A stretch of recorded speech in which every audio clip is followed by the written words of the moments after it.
The laughter cut through the Friday night noise like breaking glass. "Would you look at that crippled mutt? Who let that thing in here?" Lieutenant Connor Mills rose from his chair, all 6 feet 3 inches of him, shoulders broad beneath a flight suit still carrying the faint chemical bite of JP-8 fuel. His boot connected with the hindquarters of the old German shepherd lying beneath a corner table, not hard enough to injure, but more than enough to humiliate. The dog did not bark, did not growl, did not flinch. It simply raised its head, brown eyes the color of aged whiskey, fixing on the pilot's face with an expression that held no fear, no submission, nothing that resembled what a kicked dog should feel. Those eyes belonged to a creature that had witnessed something far worse than a petulant lieutenant in a Nevada bar and had returned from it intact. "Sorry, he's not bothering anyone." The voice came soft from behind the bar counter, small, quiet, the kind of voice that got lost in crowded rooms and forgotten before the echo died. Amber Hayes, 5'2", narrow shoulders beneath a faded black t-shirt, brown hair pulled back in a practical ponytail that hadn't seen a salon in months, calloused hands wrapped around a serving tray loaded with beer bottles. A waitress, just a waitress. Connor turned toward the sound, and his lip curled into something between a smile and a sneer. "He? You call this broken-down flea bag he?" He gestured grandly toward his table, where 3 other Air Force personnel watched with varying degrees of amusement.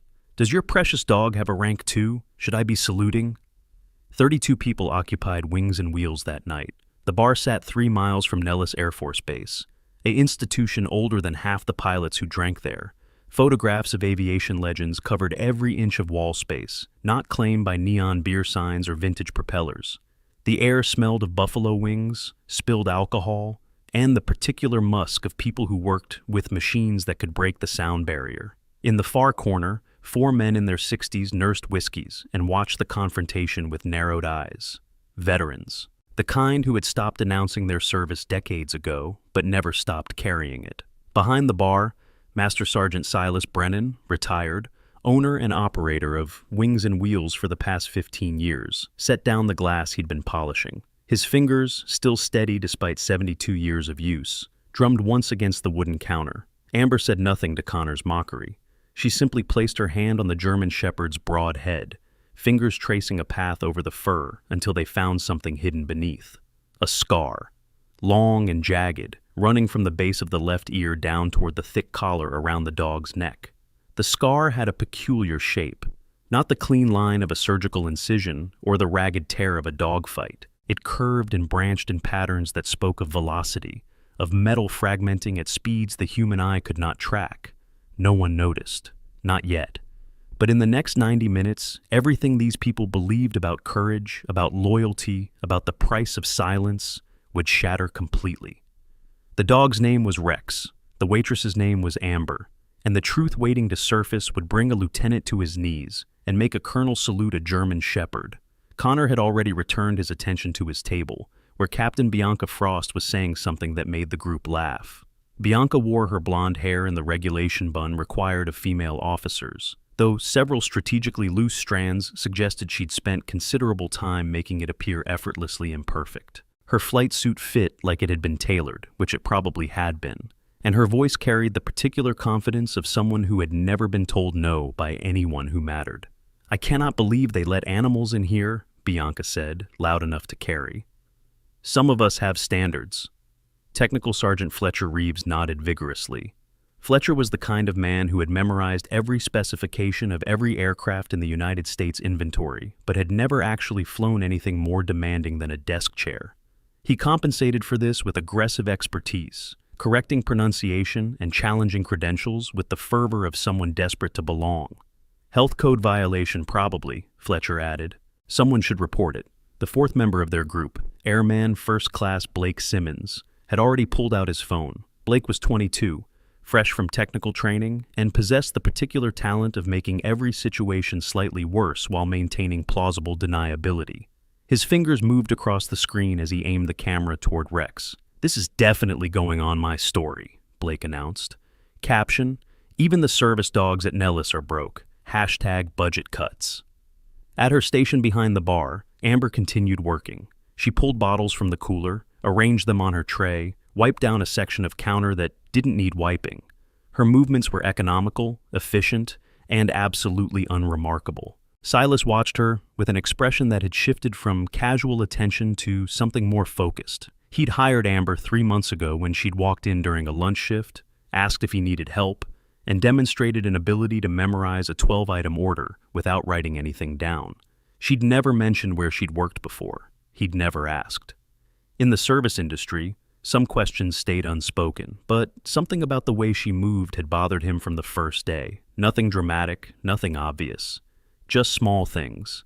The way she always positioned herself with her back to a wall, the way her eyes swept the room every few minutes, cataloging exits and entrances, the way she seemed to hear conversations happening 20 feet away, habits, training, the kind that didn't come from restaurant work. Amber lifted her tray and headed toward a table of regular customers, a group of civilian contractors who came in every Thursday and Friday to complain about their security clearances and overtip. She had to pass Connor's table to reach them. "Hey, waitress," she paused, professional smile. "What can I get you?" Connor leaned back in his chair, making a show of looking her up and down. "I don't know. What do you recommend? What's good here besides the, local wildlife?" His friends laughed.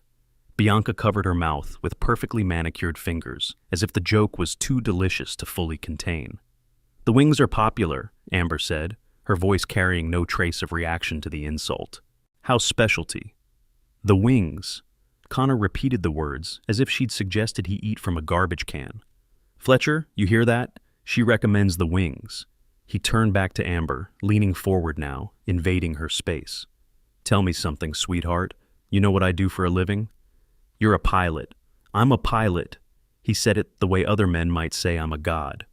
F-16 Fighting Falcon, $37 million of American engineering, and I get to sit in the cockpit and make it dance. You know what that feels like? Amber's expression remained neutral. "I don't." "Of course you don't." Connor spread his hands magnanimously. "How could you?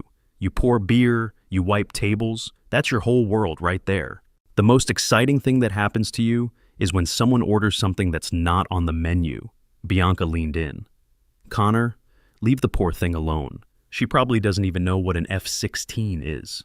"Actually," Amber said, and then stopped herself. The table went quiet. Even Fletcher paused in his nervous fidgeting. "Actually what?" Connor prompted. Amber shook her head. "Nothing. I'll get your order started." She turned to leave, but Blake was faster. His foot shot out, catching the edge of her tray and sending it tilting. Amber adjusted instantly, weight shifting, hands rebalancing, and the tray stayed level despite the impact. Not a single bottle moved. Blake blinked. He'd expected the tray to fall. He'd wanted the crash, the embarrassment, the mess for her to clean up while they watched. Instead, the waitress had recovered with reflexes that seemed almost mechanical in their precision. "Jumpy," Blake said, trying to recover his intended joke.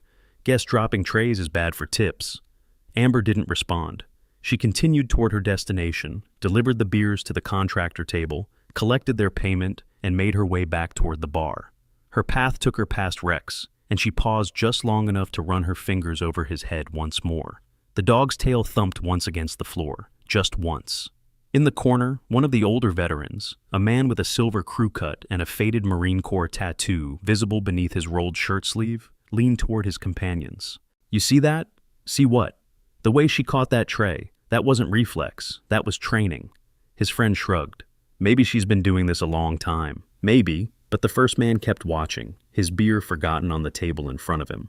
Before we go further into this incredible story, I want to take a moment to thank our amazing viewers. Your support means everything. If you haven't already, please hit that subscribe button and tap the bell icon so you never miss a story like this one. And drop a comment below telling me, have you ever witnessed someone being completely underestimated before their true identity was revealed? Let's keep going. 20 minutes passed. The bar filled further as the evening deepened, off-duty personnel streaming in from the base, their Friday energy infectious.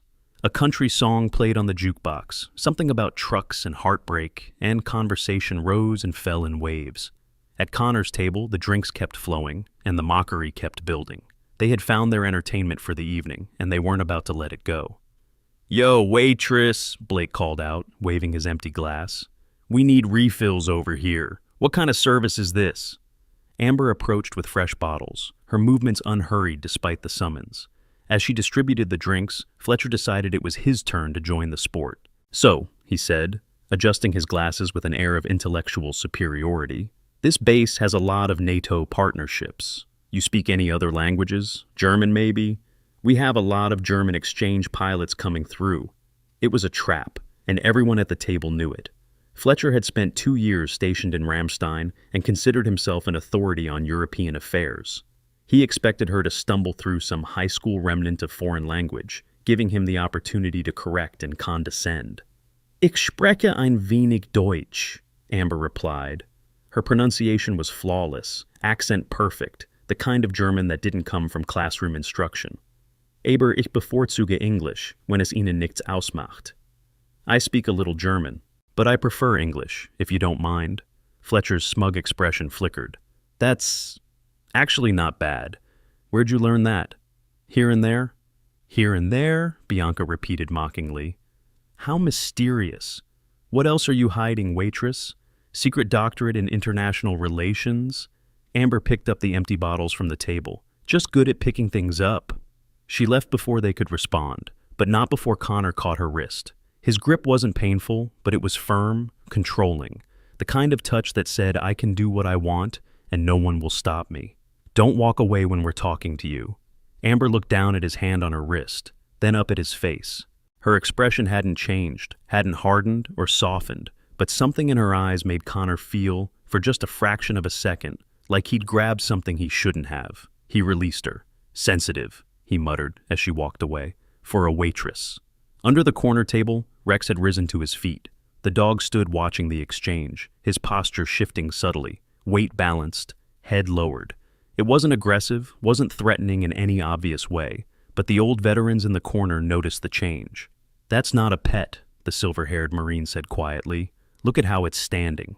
Working dog? Working dog. Watch how it favors the left side. Protecting. It's protecting something, or someone." Across the bar, a new figure pushed through the entrance. Major Arthur Graves wore civilian clothes, khakis, and a polo shirt, but he carried himself with the unmistakable bearing of career military. 48 years old, 26 years in service, and a reputation for missing nothing.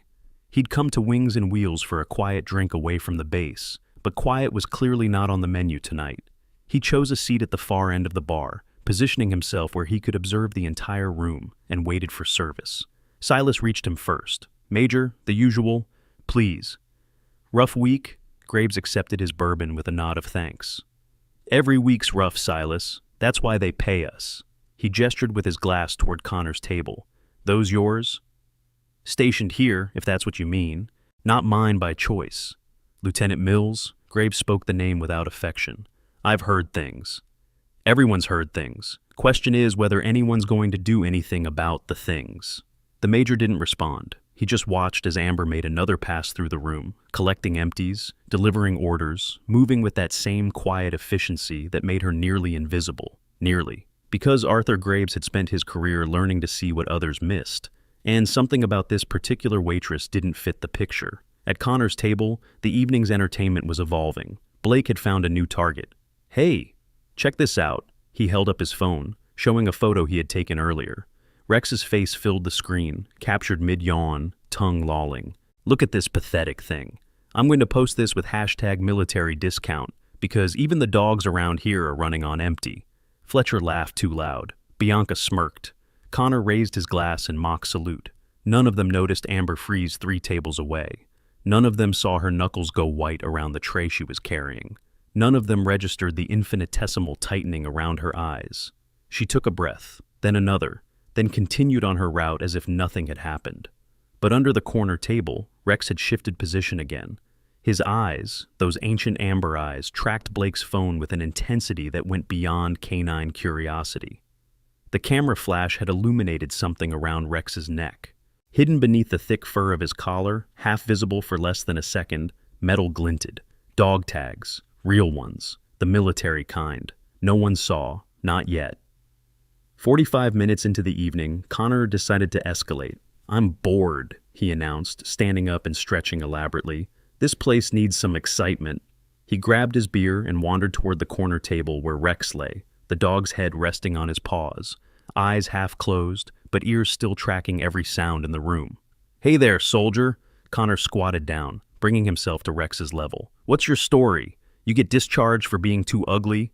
Rex's eyes opened fully. He regarded the lieutenant with that same unsettling calm, neither afraid nor aggressive, simply present in a way that most dogs, most creatures of any kind, were incapable of. "Connor," Bianca called from their table, "leave it alone. It's just a dog. Just a dog." Connor reached out and grabbed Rex's collar, yanking the dog's head up. Wait, what's this?" His fingers had found the tags. 2 of them, standard military issue, hanging from a chain woven through the collar's fabric. "Holy cow," Connor laughed. "This mutt has actual dog tags, like real ones." He squinted at the stamped metal. What kind of person puts real military tags on their pet? That's gotta be stolen valor or something. Amber appeared beside him so quickly that even Connor, trained in situational awareness, startled at her presence. "Please let go of him." Her voice was still soft, still polite, but underneath the softness, something had hardened. Connor stood, still holding the collar. Rex rose with him, forced up by the grip, but still not fighting, not growling, just standing there with dignity intact, despite the indignity being inflicted. "Or what?" Connor tilted his head. "You going to call the manager? Oh, wait. You can't, because old Silas back there isn't going to do anything. Nobody here is going to do anything. You know why?" He leaned close enough that Amber had to tilt her head back to maintain eye contact. "Because I'm a pilot. An F-16 pilot, and you're nothing." In the corner, the silver-haired Marine rose from his seat. "That's enough, Lieutenant," Connor spun. "Excuse me, who are you?" "Sergeant Major Caleb Porter, United States Marine Corps, retired. And I'm telling you to let go of that animal before I come over there and make you." "Retired." Connor practically spat the word.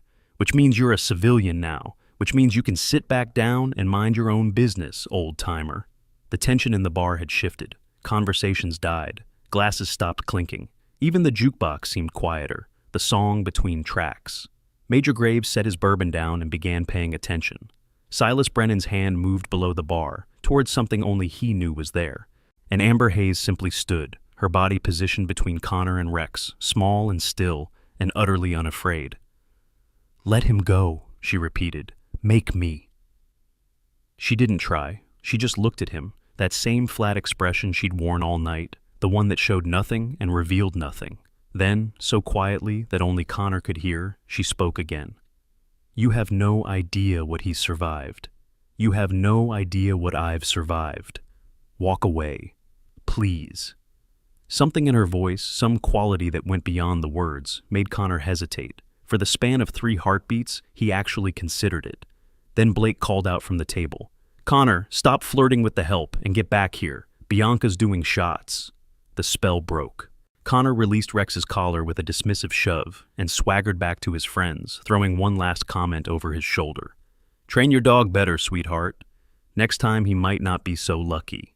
Rex shook himself once, settling his fur, and returned to his spot beneath the corner table. Amber watched him go, her hand trembling almost imperceptibly at her side. Then she was back to work, clearing the next table, refreshing the next drink, becoming invisible again. But across the bar, 3 pairs of eyes remained fixed on her. Sergeant Major Caleb Porter, who had seen that particular kind of stillness before, in people who had stood in places where stillness was the only thing between living and dying.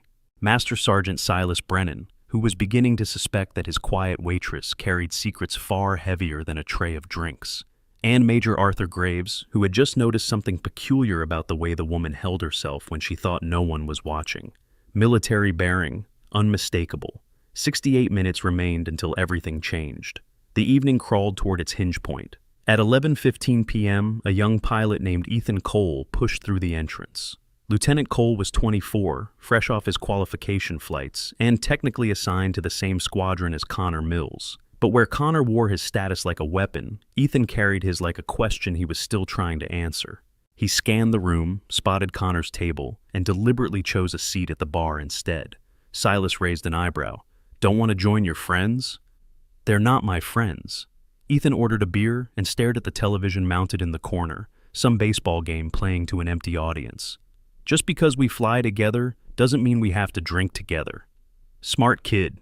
Silas set down the drink. "How long you been at Nellis?" 3 months, still learning where everything is. He took a sip, then gestured toward Rex. That's a beautiful dog. German Shepherd, right? Belongs to our waitress. Ethan looked at Amber, really looked, for the first time. She doesn't seem like a dog person. No, dog people hover. They check on their pets constantly. She hasn't looked at him once in the last 5 minutes, but... He paused, watching more closely. She always knows where he is. Her body angles toward him even when she's facing the other direction. Silas polished a glass that was already clean. That's an interesting observation, Lieutenant. My mom trained therapy dogs. I grew up learning to read handlers. Ethan took another drink. That woman, whoever she is, that dog isn't her pet. That's her partner. At Connor's table, the volume had increased with the alcohol consumption. Bianca was telling a story about some instructor she'd humiliated during her training days, and the others were laughing in all the right places. Then Blake dropped his drink. The glass shattered against the floor, spraying beer across a 5-foot radius. Blake cursed, standing up quickly to avoid the splash, and in his hurried movement stumbled directly into Amber. She was carrying a full tray. 6 glasses, 3 bottles, combined weight of probably 15 pounds. The collision should have sent everything flying. It didn't. Amber absorbed the impact with a twist of her hips, a micro-adjustment of her grip, and a step that turned momentum into stability. The tray stayed level, not a drop spilled. Blake stared at her. How did you... I ran straight into you. Reflexes. Amber knelt to begin cleaning the broken glass, her movements quick and precise. Without thinking, she shifted into a specific posture, one knee down, the other bent, weight balanced for rapid movement in any direction. Silas saw it. So did Caleb Porter. So did Major Graves. That wasn't a cleaning position. That was a tactical kneel. You were in the military, Major Graves said.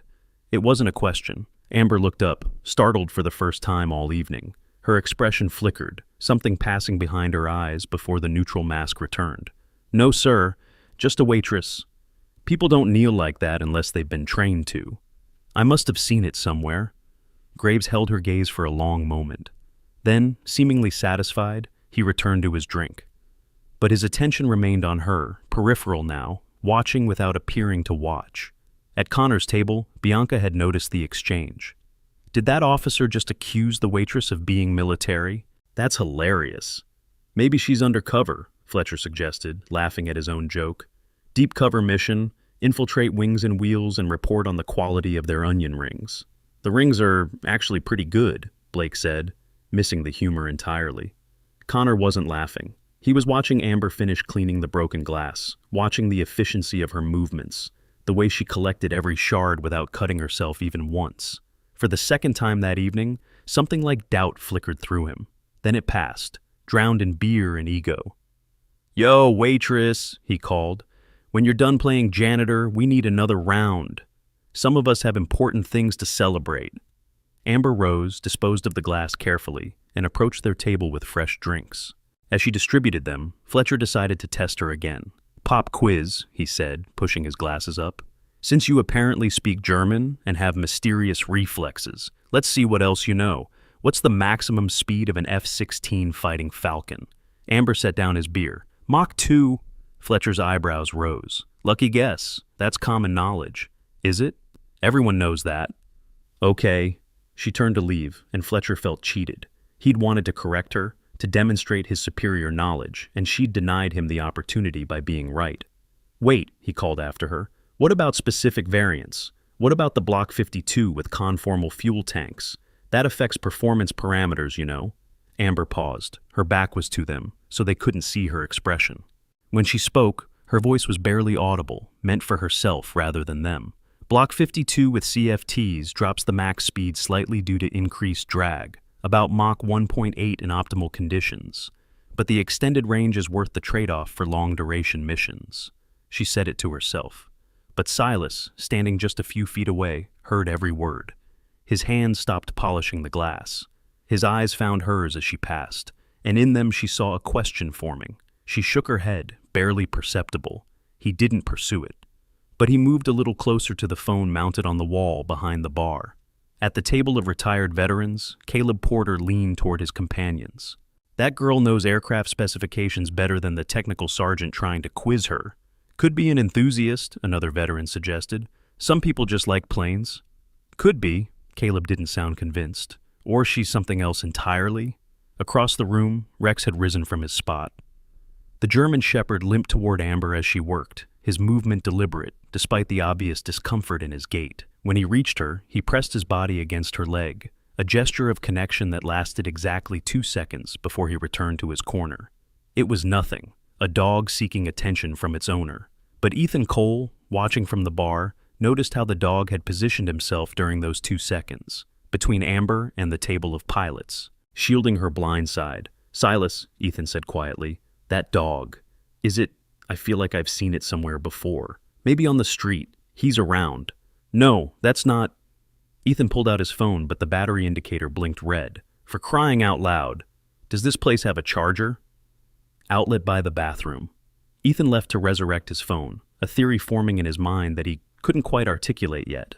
Meanwhile, the temperature at Connor's table was rising. The alcohol had reached that tipping point where confidence became belligerence and entertainment became cruelty. "I have an idea," Bianca announced, her words slightly slurred. "Let's make things interesting." She pulled a stack of bills from her wallet, fanning them out. $500 says our waitress can't field strip an M9 pistol. Fletcher laughed nervously. "Bianca, we don't have an M9. I know that. It's a theoretical bet." She raised her voice. "Hey, waitress, come here." Amber approached, caution evident in her slower pace. "Can I help you?" "My friend here thinks you're secretly some kind of military expert." Bianca's smile was predatory. "So, let's test it. I've got $500 that says you couldn't disassemble a service pistol if your life depended on it. You want to take that bet?" "I don't gamble." "Of course you don't." Bianca's tone dripped condescension. "Because you know you'd lose.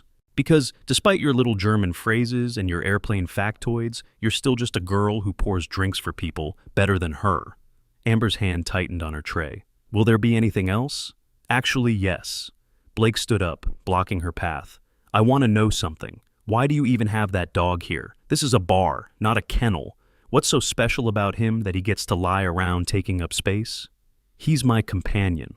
"Your companion," Blake snorted. "You mean your emotional support animal? Let me guess. You have anxiety, depression, some made-up condition that lets you bring pets wherever you want?" "Blake," Fletcher said, a warning in his voice that went unheeded. "No, seriously, I'm curious." Blake stepped closer. "What possible reason could you have for dragging a half-dead dog into a bar every night? He can barely walk. He's probably in pain. Keeping him alive is just selfish at this point." Something changed in Amber's face, a shift so subtle that only someone watching very closely would have caught it. She was watching closely. Major Graves was watching closely. So was Silas, and Caleb, and in the corner, Rex himself raised his head as if responding to a frequency only he could hear. "He's earned his rest," Amber said quietly. "Every step he takes, he's earned." "Earned?" Blake laughed. "Earned what? By being old and useless?" Amber's eyes met his, and for just a moment the mask slipped. Beneath it was something cold and deep and very, very tired. By saving lives. By protecting people who couldn't protect themselves. By refusing to quit when everything was telling him to give up. Her voice was still soft, but it had acquired an edge like folded steel.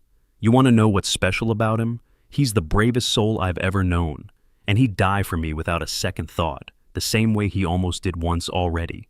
The table went silent. Even Connor, even Bianca, felt the weight of something they couldn't identify. Then Blake laughed, shattering the moment. "Wow. Drama queen much? It's just a dog." Amber turned and walked away. Behind her, she heard them resume their mockery, their jokes, their casual cruelty. She heard Blake say something about crazy waitresses and their delusions. She heard Connor compare her to other women he'd encountered who were too emotional to function in the real world. She kept walking. At the bar, she set down her tray and pressed both palms flat against the counter, breathing slowly. Silas appeared beside her. "You all right?" "Fine." "You don't look fine." "Then stop looking." She regretted the words immediately. "I'm sorry. That was uncalled for." "You've got nothing to apologize for." Silas's voice dropped lower. "Listen to me. I don't know who you are. I don't know where you came from. But I know what quiet strength looks like, and you've got more of it than anyone I've seen in 30 years. Those kids over there, they don't matter. They're noise, you understand? Just noise. Amber nodded, not trusting herself to speak. Now, Silas continued, there's an older gentleman at the end of the bar who has been watching you like he's trying to solve a puzzle. Major Graves. You know him? No. Well, he seems to think he knows you, or knows something about you. Silas paused. Is there anything I should be prepared for tonight? Amber looked up, meeting his eyes for the first time without her mask fully in place. What he saw there surprised him. Not fear, not anger, but something that looked almost like grief. I don't know, she admitted. I really don't know. Major Graves chose that moment to signal for another drink. Amber straightened, composed herself, and went to serve him. Bourbon again, sir? Please. He watched her pour with those analytical eyes. I have a question for you, and I'd appreciate an honest answer. Amber set down the bottle. I'll do my best. That dog of yours, where did he get that scar on his neck? She didn't flinch, didn't hesitate. An accident. Years ago. What kind of accident leaves a scar shaped like that? Because I've seen injuries, more than I'd like to count, and that particular pattern, he tapped his own neck. That comes from high-velocity fragmentation. Shrapnel, to be specific. Amber's hand trembled, just for a moment. With respect, sir, I'm just a waitress. I wouldn't know about things like that. Graves studied her face. Then, deliberately, he pulled out his wallet and showed her something inside. A photograph. Old, faded, creased from years of being carried. It showed a group of soldiers in desert fatigues, faces young and tired and triumphant. That's my son, Graves said, pointing to one of the figures. Marcus Graves. He was a crew chief. Lost him in Afghanistan, 2012. I'm sorry for your loss. Thank you. He tucked his photo away. The reason I mention it, the reason I carry this with me everywhere, is because I never got to tell him how proud I was. I was too busy being military, too busy being proper, too busy following protocol. His voice hardened slightly. So, when I see someone who is obviously carrying something heavy, I don't stay quiet anymore. I ask. Because maybe one day, someone asking is all that person needs. He held her gaze, waiting. Amber opened her mouth to respond, and then someone screamed. The sound came from near the entrance, where a man in his 50s had collapsed to the floor. He'd been walking toward the bathroom when his legs gave out, his hand clutching his chest, his face gray. Call 911! Someone shouted. Chaos erupted. People stood, crowded, got in each other's way. Someone knocked over a chair. Someone else dropped a glass. Amber moved. She didn't run, didn't push, didn't panic. She simply flowed through the crowd like water through rocks, arriving at the fallen man's side before anyone else had processed what was happening. Her hands found his neck, checking for pulse. Her eyes scanned his face, his skin color, the pattern of his breathing. He's not having a heart attack, she announced, her voice cutting through the noise with calm authority. His pulse is strong, breathing's labored but steady. This looks like a syncope episode, probably blood pressure related. She looked up at the crowd. Someone get me a cold cloth and keep his legs elevated. Silas was there with the cloth in seconds. Amber placed it on the man's forehead while simultaneously adjusting his position. Sir, can you hear me? I need you to focus on my voice. You're going to be fine, but I need you to breathe slowly. In through your nose, out through your mouth. The man's eyes fluttered open. His color was already improving. What happened? You fainted. Probably stood up too fast after sitting for a while. Combined with alcohol and dehydration, it's not uncommon. She checked his pulse again. You're stabilizing, but I'd recommend getting checked out by a doctor tonight. Do you have someone who can drive you? His wife, who had been standing frozen near their table, rushed forward. I can drive. Is he going to be okay? He should be, but better safe than sorry. Keep him hydrated, monitor his symptoms, and if anything changes, don't wait for an ambulance. Get him to an ER immediately. The paramedics arrived 12 minutes later. By then, the man was sitting up, drinking water, and his wife was alternating between thanking Amber and crying from relief. The EMT who took over looked at Amber with professional appreciation. You the one who stabilized him? I just helped. You did more than help. That assessment was spot on. You have medical training? Just common sense? The EMT didn't look convinced, but he had a patient to transport. The couple left with repeated gratitude, and the bar slowly returned to its previous equilibrium. But the equilibrium had shifted. At Connor's table, the four pilots sat in unusual silence. They had watched the entire scene unfold. They had seen their waitress transform from invisible servant to commanding presence in the span of seconds. They had seen her knowledge, her calm, her efficiency. Fletcher spoke first. That wasn't just first aid. No, Bianca agreed quietly.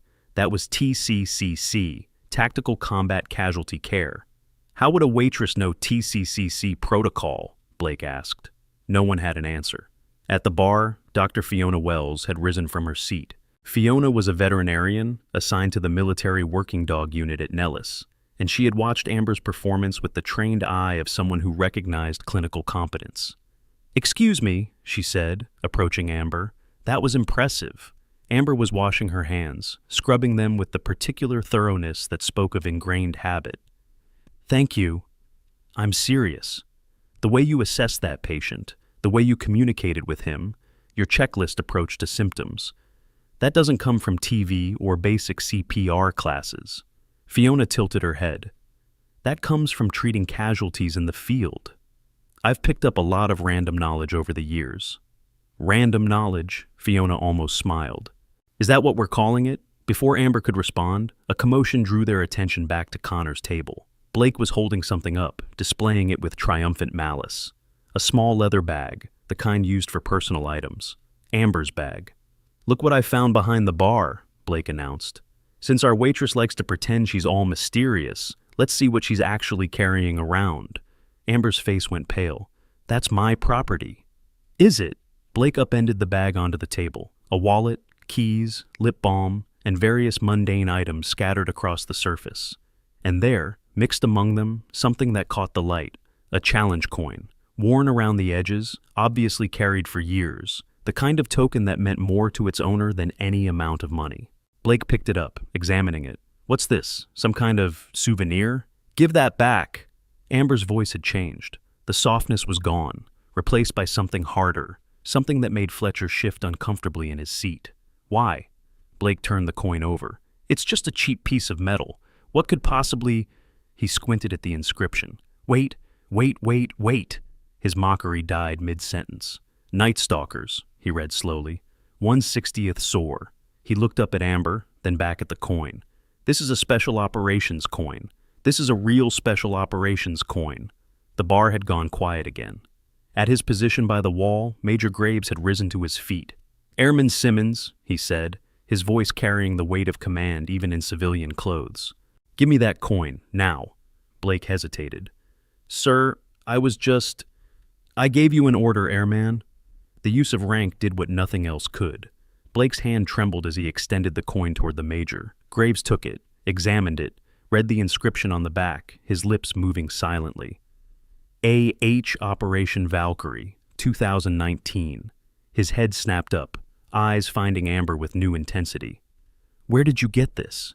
Amber's mask was cracking. Beneath it, something raw was bleeding through. "It was given to me."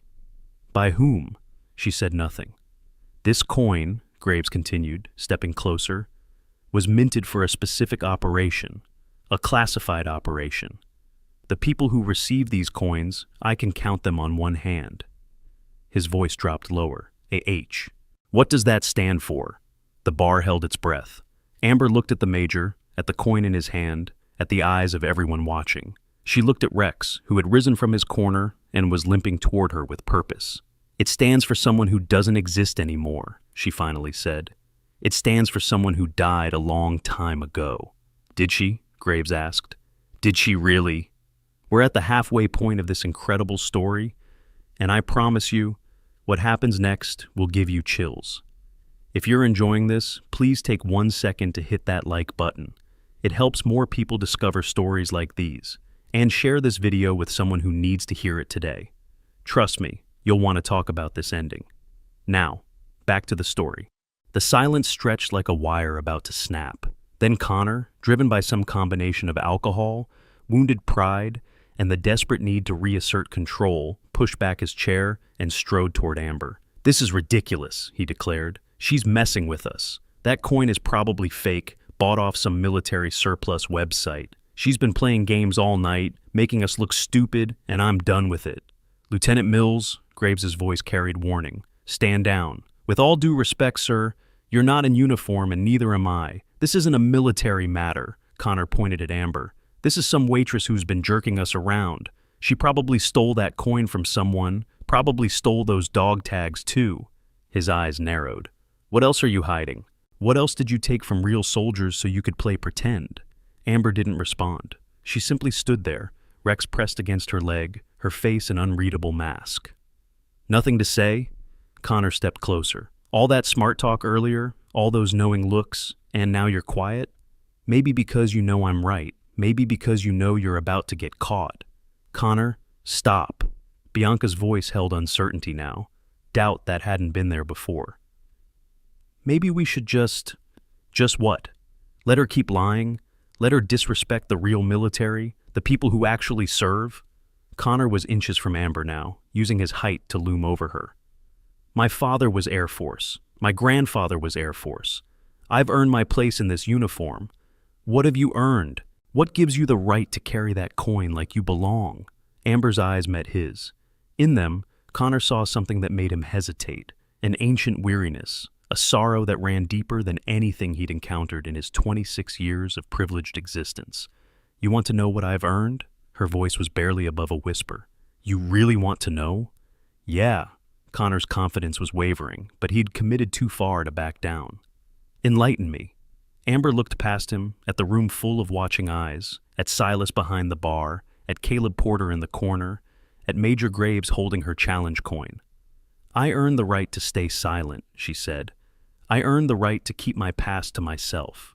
I earned the right to live quietly, to work a normal job, to have a dog who loves me without anyone asking questions.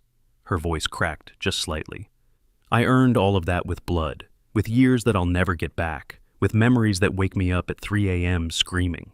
She stepped closer to Connor, and somehow, despite being nearly a foot shorter, she seemed to grow. But you don't want to hear about what I've earned. You want to feel superior. You want to believe that because you wear a flight suit, because you sit in a cockpit, because you can drop bombs on people you'll never see, that makes you special. Her eyes bored into his. It doesn't. The uniform is just cloth. The rank is just metal. What makes a soldier isn't what they wear, it's what they're willing to sacrifice. Connor's hand shot out, grabbing her collar. Don't you lecture me, you little... What happened next would be replayed in memory, in conversation, in the quiet moments before sleep, by everyone present for years to come.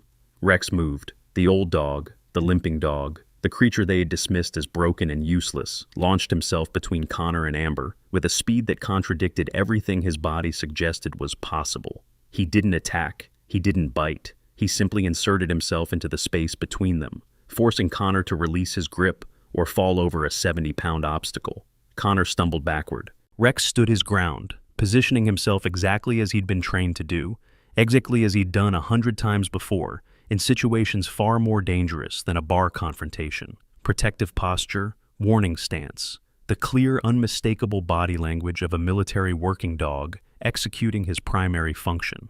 Holy cow, someone breathed. That's not a pet, Caleb Porter said, rising to his feet. That's a working dog. That's an actual military K9. The room had gone electric. Phone cameras emerged. People pressed closer for a better view. Connor, regaining his balance, felt something distinct, felt something snap inside him, the humiliation of being stopped by a dog, of being shown up in front of his peers, of having his dominance challenged by an animal he'd kicked earlier that evening. He lunged forward, not at Rex, at Amber. His hands found her collar again, yanking hard, trying to drag her toward him, trying to reassert control through sheer physical force. Her shirt tore. The fabric, old and worn, gave way along the shoulder seam, exposing skin that hadn't seen public view in years. And there, on her left shoulder, illuminated by the harsh bar lights, was something that changed everything. A tattoo. An F-16 Fighting Falcon, rendered in precise detail, wings swept back in the aggressive posture of combat flight. Below it, words in military font, Ghost Rider. And beneath that, smaller but unmistakable, 160 The Soar, Night Stalkers, and beneath even that, 2 dates, a beginning and an end. Connor's hands fell away. The room stopped breathing. For 3 full seconds, no one moved, no one spoke, no one even seemed to exist. There was only the tattoo, only the truth it represented, only the dawning realization of what they had done. Somewhere in the distance, a glass dropped. The sound of it shattering was the only noise in the universe. Then Dr. Fiona Wells whispered, "Oh my goodness." Then Silas Brennan put his hand over his heart. Then Caleb Porter came to attention, his old body remembering positions it hadn't assumed in decades. And then Major Arthur Graves spoke, his voice carrying the weight of revelation. "Ghost Rider," he said the name like a prayer. "Captain Amber Hayes, Operation Valkyrie, March 2019. He snapped to attention. His hand rose in a salute, perfect and precise. "You're the pilot who single-handedly provided air cover for the convoy, 47 vehicles, 6 hours of continuous engagement against enemy positions. You were hit, you were injured, and you refused to break off." Amber stood frozen, her torn shirt hanging from her shoulder, her secret exposed to a room full of strangers. "And that dog," Graves's voice cracked. "That dog is Sergeant Rex, the only K-9 in Air Force history authorized to ride in an F-16 cockpit. Because when your aircraft went down, when you were ordered to eject, he was there. And when he was ordered to jump, he refused." The voice came from Caleb Porter. The old Marine had tears streaming down his weathered face. "I know because I was there." He stepped forward, each movement deliberate. "I was the door gunner on the Black Hawk that picked you up. 6 hours you were in that cockpit. 6 hours with that dog lying on top of you, keeping pressure on your wounds, keeping you conscious." He stopped in front of Amber, close enough to touch, but maintaining the distance of respect. "You didn't recognize me earlier. Why would you? You were barely conscious when we pulled you out, but I'd know that dog anywhere." He looked down at Rex. "I'd know those eyes anywhere. They're the same eyes that watched me carry you to the bird, watched me like he was daring me to drop you." Rex's tail wagged once, just once. The bar erupted, not in chaos, but in emotion. People standing, some crying, some saluting, phones recording from every angle. The country song on the jukebox had given way to silence, but no one noticed because the silence was louder than any music. Connor Mills stood paralyzed, his face the color of ash. Beside him, Bianca had both hands over her mouth, mascara running down her cheeks. Fletcher was bent over, hands on his knees, looking like he might be sick. Blake had backed against the wall, trying to disappear into it. "I don't," Connor's voice emerged as a croak. "I didn't know." "No." Amber's voice was quiet but carried through the room. "You didn't, and you didn't bother to find out. You saw what you wanted to see. A waitress, a nobody, someone you could mock to make yourself feel bigger." She looked around at the faces watching her, at the phones recording, at the tears and the salutes and the shock. "I didn't want this," she said. "I just wanted to live quietly, to work, to take care of him." Her hand found Rex's head. "He gave everything he had for me. The least I could do was give him peace." Major Graves lowered his salute but remained at attention. "Captain Hayes, I have to ask, why here? Why this job?" Amber was silent for a long moment. When she spoke, her voice carried the exhaustion of someone who had held a secret for far too long. "Because I couldn't be up there anymore." She gestured vaguely upward. "After what happened, after what we went through, I couldn't get back in a cockpit. The doctors called it operational stress. I called it knowing too much." Her fingers traced the scar on Rex's neck. "And he couldn't serve anymore either. His injuries, my injuries, we were both medically retired. Two broken things that only worked when we were together." She managed a smile that didn't reach her eyes. "So, I came here, a base town, where I could still be close to the planes, still hear them overhead, still remember what it felt like to matter." The smile faded. "I just didn't expect to matter quite like this." From the doorway, a new voice cut through the emotional atmosphere. "Captain Amber Hayes!" Everyone turned. A man in a colonel's uniform stood silhouetted against the night, his posture radiating the kind of authority that required no announcement. "I'm Colonel James Wright." He stepped into the bar, his eyes scanning the room before settling on Amber. "Commander, 326th Fighter Group, and I've been looking for you for a very long time." Colonel James Wright moved through the bar like a ship parting water, the crowd instinctively creating space for him.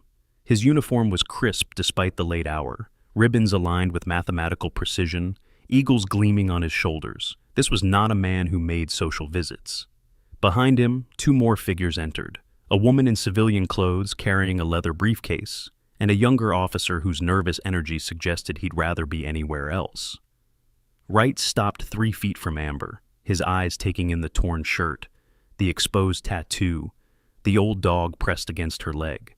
His expression remained unreadable, the practiced neutrality of someone who had delivered both commendations and condolences with equal composure. "Captain Hayes," he said again, "or do you prefer Ms. Hayes now?" Amber's hand still rested on Rex's head. "I haven't been a captain in 5 years, sir." "Technically incorrect. You were medically retired, not discharged. Your commission remains on reserve status." Wright glanced around the bar, at the phones still recording, at the faces still processing shock. "Perhaps we should have this conversation somewhere more private. With respect, Colonel, I think the private part of my life ended about 3 minutes ago." Something that might have been appreciation flickered across Wright's face. "Fair enough." He turned to address the room, his voice carrying the authority of command. "Ladies and gentlemen, I apologize for the interruption to your evening. What you've witnessed here tonight is the accidental exposure of a decorated combat veteran who has earned the right to her privacy. I would ask, as a personal favor, that you exercise discretion in how you share what you've seen." No one lowered their phones. Wright hadn't expected them to. He turned back to Amber.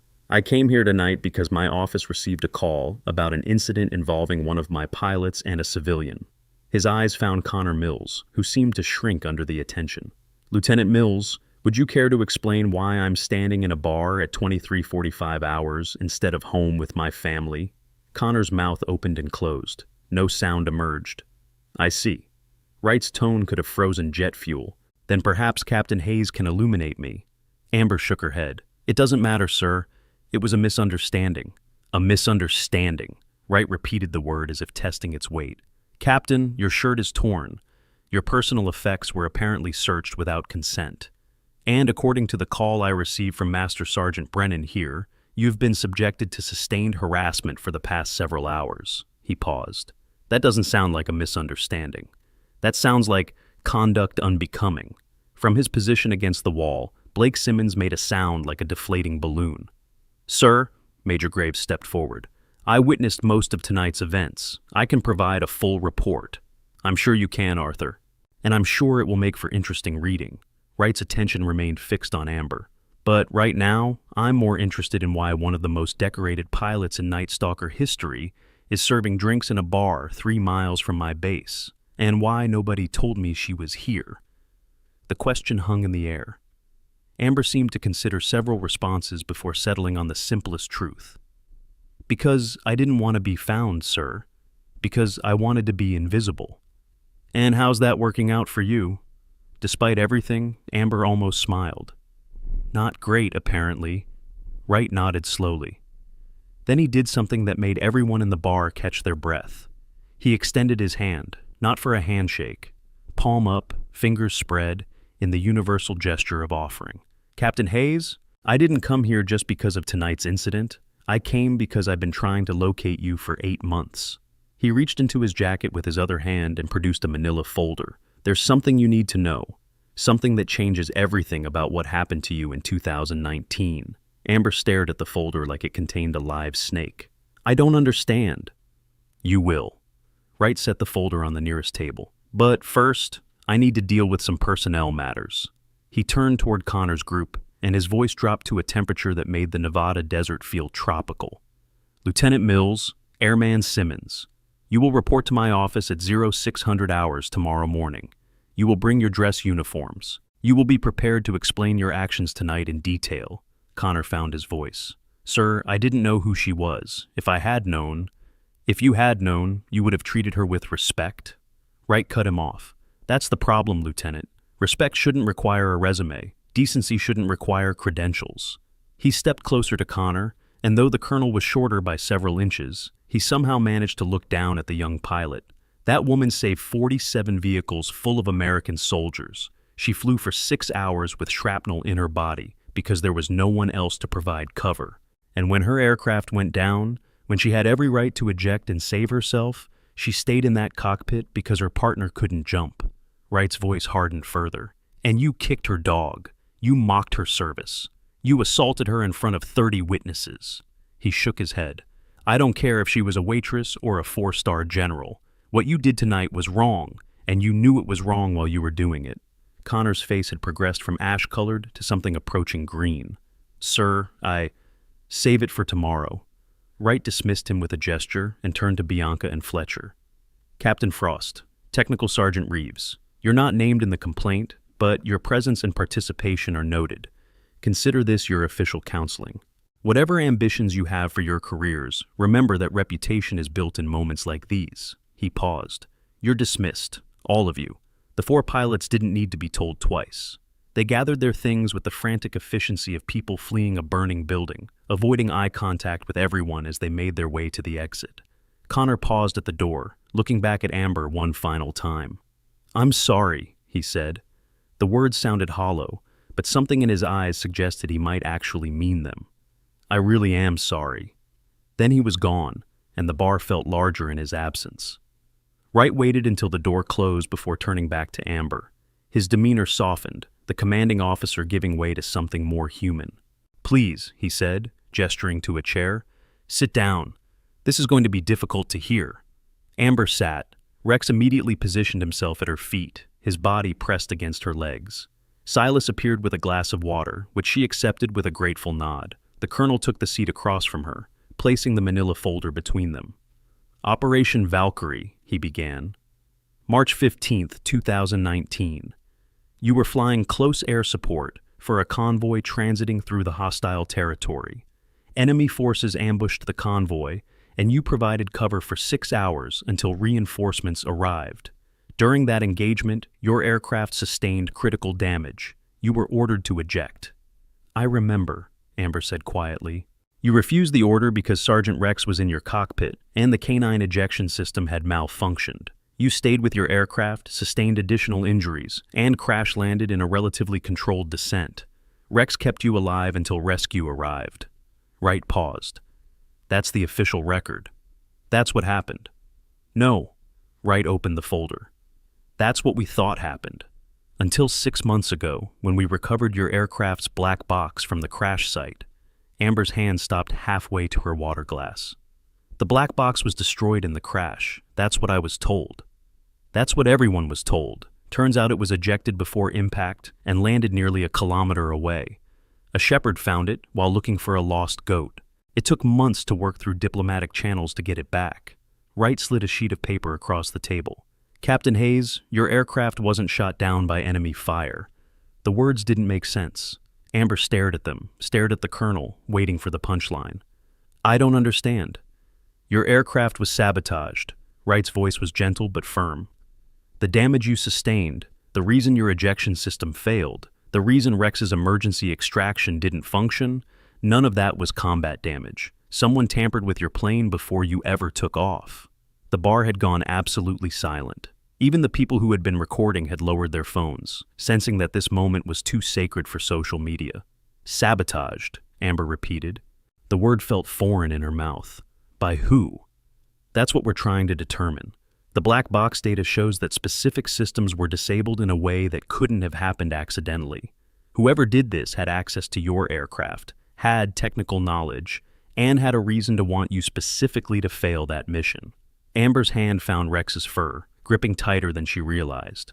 The dog didn't flinch. Someone tried to kill me. Yes. Someone on my own side. Yes. The silence stretched. Amber's mind raced through memories she'd spent 5 years trying to bury. The pre-flight checks she'd done herself. The maintenance crews she'd trusted. The briefings. The handshakes. The faces of people she'd called friends. The investigation, she finally said. Who knows about this? At the moment, a very small circle. Myself, the Pentagon team reviewing the evidence, and now you. Wright leaned forward. Captain Hayes, whoever did this may still be serving. They may be at this base for all we know. That's why we've been trying to find you. That's why I need you to come in and help us identify who had access to your aircraft that night. Amber looked down at Rex. The old dog looked back at her with those ancient eyes. The eyes that had watched her bleed. Watched her fight. Watched her refuse to give up. Someone tried to kill us, Rex, she whispered, and they're still out there. Rex's response was a low growl, the first truly aggressive sound he'd made all night. It wasn't directed at anyone in the bar. It was directed at a memory, at a betrayal, at an enemy that had no face. Caleb Porter moved closer, his weathered hands clasped in front of him. Captain Hayes, I know this is a lot to take in, but if there's anything I can do to help, anything at all, you just say the word. Silas nodded from behind the bar. Same goes for me. This place, these people, we take care of our own. Around the room, others voiced their agreement. The civilian contractors, the off-duty personnel, the retired veterans who had watched the evening unfold with growing respect. Dr. Fiona Wells stepped forward. Captain Hayes, I'm the senior veterinarian for the Military Working Dog Program at Nellis. I'd like to offer my services for Rex, free of charge, for as long as he needs. That's kind of you, but his injuries are old. There's not much that can be done. Actually, Fiona said carefully, there's a new treatment protocol we've been developing. Regenerative therapy for working dogs with chronic injuries. It's still experimental, but the early results are promising. She looked at Rex with professional assessment. His gait suggests damage to the left shoulder and hip. If you're willing, I'd like to examine him, see if he's a candidate. Amber looked at Rex, then back at Fiona. You think you could help him? I think we could try. He's earned that much, wouldn't you say? For the first time since her secret had been exposed, something like hope flickered across Amber's face. Yeah, she said softly. Yeah, he has. Colonel Wright rose from his seat. Captain Hayes, I know this is overwhelming, but I need to ask, will you help us? Will you come in, review the evidence, help us identify who might have done this? Amber was quiet for a long moment. When she spoke, her voice carried a new quality, something harder, something that had been sleeping for 5 years and was now waking up. Someone tried to kill me and Rex. They nearly succeeded, and for 5 years, I thought it was just bad luck. Enemy fire, the cost of doing business. She stood, and despite her small stature, despite the torn shirt and the emotional exhaustion, she radiated something that made everyone in the room straighten unconsciously. I've been hiding, Colonel, running from what happened, from who I used to be, pretending I could be normal. She looked around the bar, at the faces watching her, at the phones that had long since stopped recording. I can't do that anymore. Whoever did this didn't just try to kill a pilot. They tried to kill a dog who never did anything but love his job and protect his partner. They tried to leave 47 vehicles without air cover in hostile territory. Her jaw tightened. That's not just attempted murder. That's treason. Wright nodded slowly. So, you'll help us? I'll do more than help. Amber's hand rested on Rex's head. I'll find them myself if I have to. The colonel almost smiled. I was hoping you'd say that. There's something else I need to discuss with you, but perhaps this isn't the venue. He glanced around the bar. My office, tomorrow afternoon, 1400 hours. There's a position I'd like you to consider. A position? Chief Instructor, Fighter Weapons School. We need someone who can teach the next generation what it really means to fly. Someone who's been through the worst and come back. He paused. Someone who knows that the uniform is just cloth and the rank is just metal. He was quoting her own words back to her. Amber felt something shift in her chest, something that had been frozen for a very long time beginning to thaw. I'll be there, she said. Outstanding. Wright turned to address the room one final time. Ladies and gentlemen, thank you for your patience tonight. I trust you'll remember what you've witnessed, not the conflict, but the character. This woman served her country with distinction, and she deserves your respect regardless of what she does for a living. He moved toward the exit, then paused. One more thing. I've taken the liberty of arranging something. He nodded to the woman who had accompanied him, who opened her briefcase and produced a small velvet box. Sergeant Rex, in recognition of extraordinary valor and faithful service above and beyond the call of duty, it is my honor to inform you that you have been approved for the Distinguished Service Medal. He opened the box, revealing the medal nestled in white satin. The formal ceremony will be next week, but I wanted you to know tonight. He looked at Amber. Both of you. Amber's composure finally cracked. Tears she'd been holding back for 5 years began to fall, and she didn't try to stop them. He'd like that, she managed. He'd like that very much. Wright nodded, placed the box in her hands, and departed with his entourage. The bar door swung shut behind him, and for a moment, no one moved. Then Silas Brennan did something he'd never done in 15 years of running Wings and Wheels. He poured drinks on the house. What an incredible journey we've been on together. If this story moved you, Please subscribe and join our community of over 2 million viewers who love stories about hidden heroes.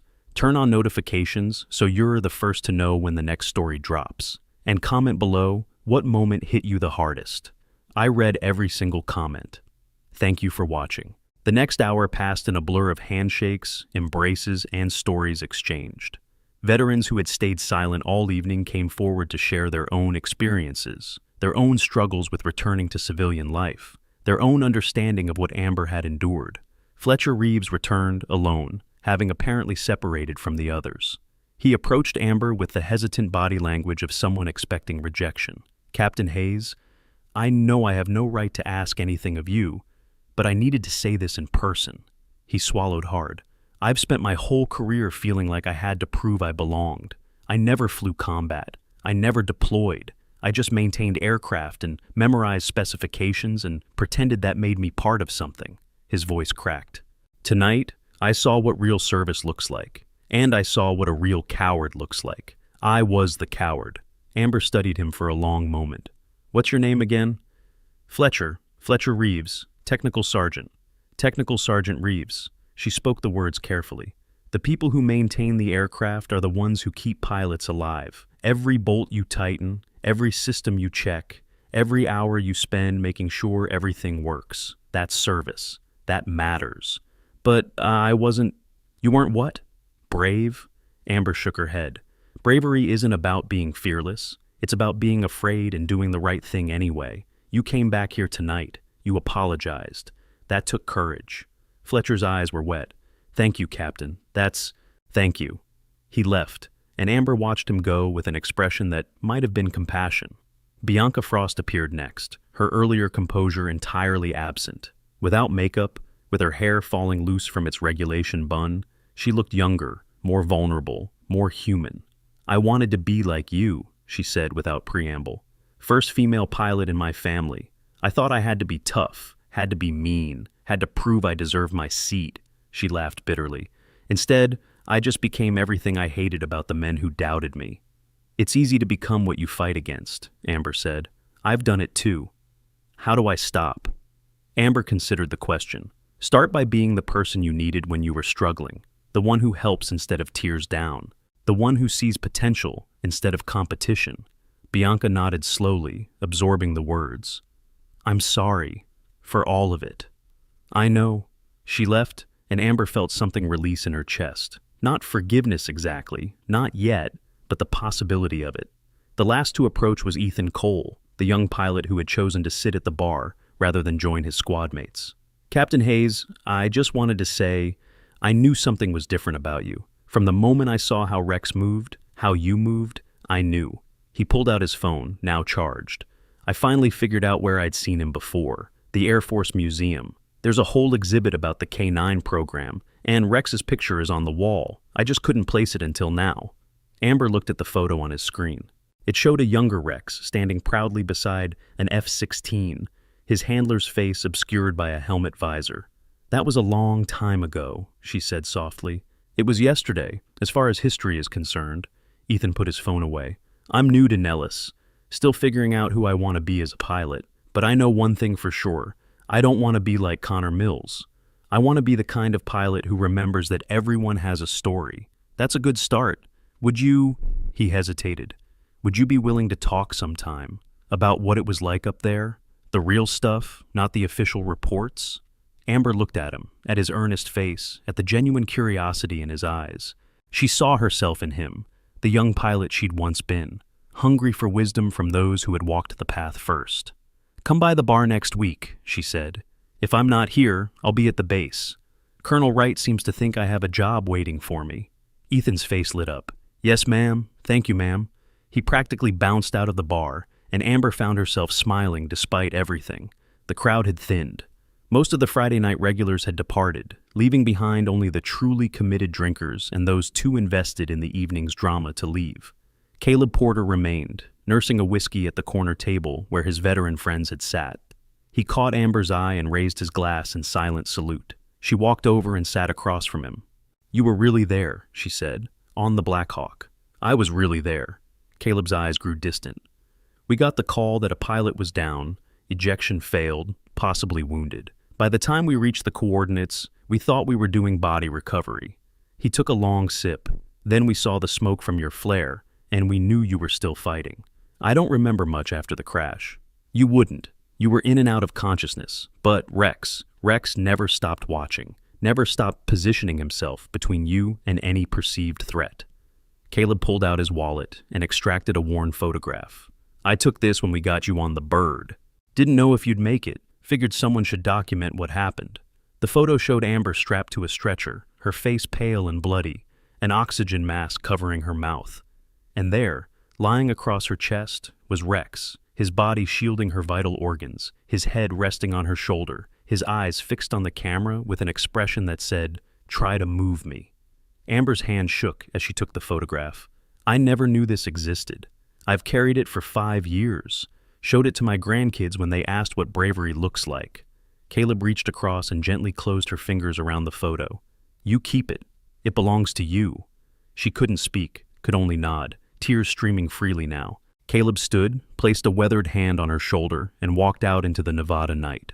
Silas appeared with 2 glasses, whiskey for him, water for her. Heck of an evening, he said, settling into the chair Caleb had vacated. Amber laughed, a sound that surprised them both. That's one word for it. You going to take the job, the instructor position? I think so. It feels like maybe there's a reason I ended up here. Like maybe all of this was supposed to happen. That's called faith, Captain. Don't let anyone tell you it's weakness. They sat in comfortable silence, the bar quiet around them. Rex had fallen asleep at Amber's feet, his breathing deep and steady. Can I ask you something? Silas said eventually. Of course. When you came in here 3 months ago looking for work, did you know that I served under your father? Amber went still. How did you know that? I didn't, not at first. But when Major Graves mentioned General Hayes, some things clicked into place. Silas swirled his whiskey. Your father was my commanding officer in Desert Storm. Best leader I ever served under. When his daughter walked into my bar, I should have recognized the resemblance. Same eyes, same stubborn jaw. I didn't know you knew him. I didn't know you were his daughter. Silas smiled. Funny how the world works, isn't it? All these connections we don't see until we're forced to look. Amber thought about that. About the web of relationships that had converged in this one place, on this one night. Her father's legacy, Caleb's presence, Wright's investigation, Connor's cruelty, Rex's devotion, all of it threaded together in ways that defied coincidence. Silas, can I ask you something? Anything. The sabotage, my aircraft, do you think... She struggled to form the question. Do you think my father knew? That someone wanted me dead? Silas was quiet for a long time. When he spoke, his voice was careful. Your father loved you more than anything in this world. If he'd known someone was plotting against you, he would have moved heaven and earth to stop them. He paused. But he was also a general. He had enemies. People who would hurt his daughter to hurt him. The implication hung in the air between them. You think someone targeted me because of him? I think it's possible. I think Colonel Wright probably thinks so too. Silas finished his whiskey. But that's speculation. What matters now is finding the truth. The door opened, admitting a gust of cool desert air. Amber looked up to see Colonel Wright returning, alone this time. I apologize for the intrusion, he said, but there's been a development I thought you should know about immediately. Amber stood, Rex waking instantly at her movement. What kind of development? Wright approached, his face grave. The Pentagon team analyzing your black box data, they found something else. Communication records from the night of your mission. Someone on base was transmitting your flight path to an outside source. The words hit like physical blows. You're saying someone wasn't just sabotaging my aircraft. They were feeding my location to the enemy. That's exactly what I'm saying. The ambush your convoy faced wasn't random. It was targeted. They knew exactly when and where you'd be. Wright's jaw tightened. Captain Hayes, this wasn't just attempted murder. This was a coordinated operation involving someone with high-level access. Who? Who has that kind of access? That's what we need to find out. And we need to find out quickly, because whoever it is may still be in a position to cause harm. Wright pulled out his phone as it buzzed. He read the message and his face went pale. What is it? The analysis team. They've narrowed down the list of personnel who had access to both your aircraft and the communication systems that night. He looked up at her. There were only 7 people. 3 are deceased, 2 have been cleared through other investigations. And the other 2? One of them is currently deployed overseas. We're working to bring him in for questioning. Wright paused. The other is someone you know, someone who was stationed at Nellis until recently. Who? I can't reveal that yet.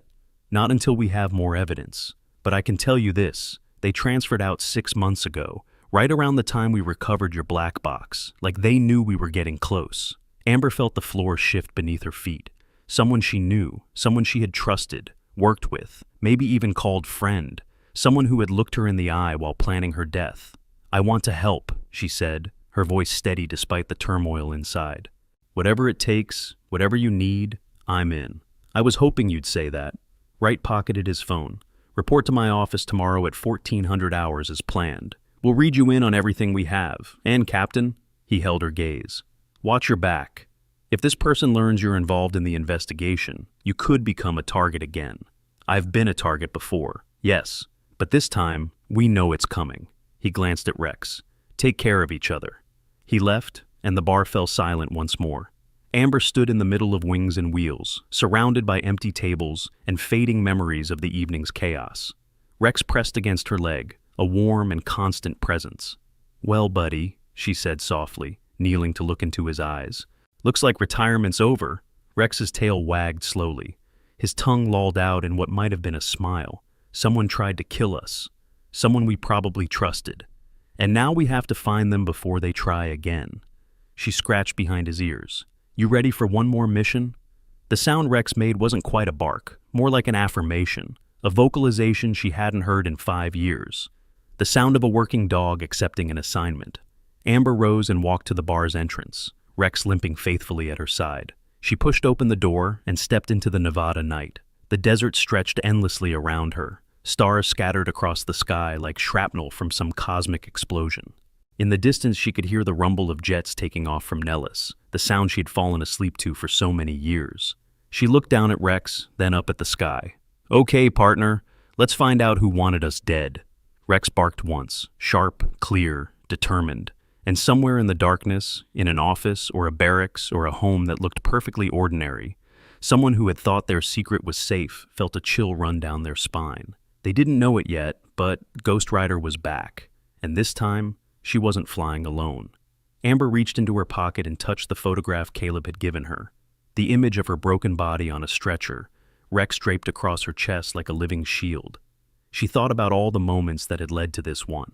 The mission that nearly killed her, the years of hiding, the bar where she'd sought anonymity, the cruelty of young pilots who didn't know better, the kindness of veterans who remembered what service meant. And now, the revelation that her survival hadn't been luck at all. It had been defiance. Someone had wanted her dead, and she had refused to die. She smiled, and it was the smile of a pilot climbing into a cockpit, focused, determined, ready. Time to fly, she whispered. The stars wheeled overhead. The jets roared in the distance. And Ghost Rider walked into the night, her faithful partner at her side, ready to face whatever waited in the shadows. The hunt was on. What you've just witnessed isn't merely a tale of hidden identity revealed. It's a mirror held up to our own assumptions, our quick judgments, our tendency to measure worth by appearance alone. Every day we pass people whose battles remain invisible, the quiet coworker who survived combat, the elderly neighbor who once saved lives, the stranger on the bus carrying scars we'll never see. We categorize them by their jobs, their clothes, their age, never pausing to wonder what storms they have weathered to stand where they stand. The lesson here is devastatingly simple. Respect costs nothing, but cruelty leaves permanent marks. Connor Mills will spend years replaying that night, remembering how he kicked a dog who had saved his pilot's life, how he mocked a woman whose courage eclipsed anything he'd ever known. And Rex, faithful, broken, magnificent Rex, teaches us that loyalty doesn't calculate odds. It doesn't ask what's convenient. It simply stays, even when staying means suffering. So, here's my challenge to you. Tomorrow, when you encounter someone society has deemed ordinary, a waitress, a janitor, a security guard, pause. Look them in the eye. Offer kindness without requiring credentials. Because heroes rarely wear capes. They wear aprons, they carry mops, they limp on wounded legs but never stop protecting those they love. Be the person who sees. Be the person who respects. Be the person who never has to apologize for cruelty they chose to inflict. The world has enough Connors. What it needs is more witnesses who speak up, more Calebs who remember, more hearts willing to recognize that every soul carries a story worth honoring.